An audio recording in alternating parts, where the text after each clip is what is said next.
हरि ओम नमो भगवते वासुदेवाय। श्री ओम नमो भगवते वासुदेवाय। तेरी बड़ी किरकिरी होगी, अपमान होगा तेरा, इसलिए मैं तुझे सेना से अलग एकांत में ले जा रहा हूँ, जहाँ कोई तुझे मुझसे हारता हुआ ना देख पाए। ऐसा कहकर श्री कृष्ण फिर भागने लगे। कालजवन भी उनके पीछे भागा और भागते भागते बोला, रण छोड़, तू अपने को बड़ा वीर समझता है क्या? मैं तुझसे हार जाऊंगा? ठहर जा, अभी तुझे जमीन सुंघाता हूँ।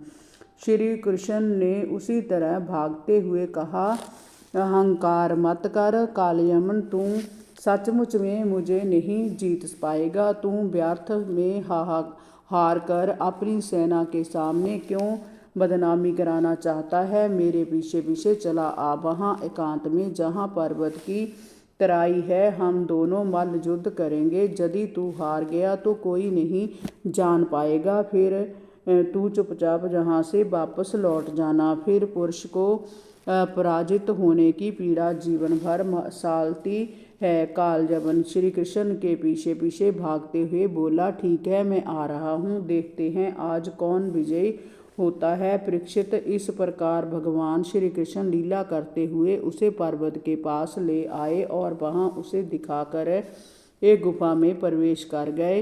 कालजवन भी उनके पीछे पीछे उस गुफा में घुसा। वहां उसने चादर ओढ़े किसी एक व्यक्ति को सोते देखा। उसने सोचा कि उसे मूर्ख बनाकर जय मुझे इतनी दूर लाकर साधु बाबा बना सोने का नाटक कर रहा है। उसने क्रोध में भरकर उस सोते हुए आदमी को लात मारी और चीखा, उठ खड़ा हो।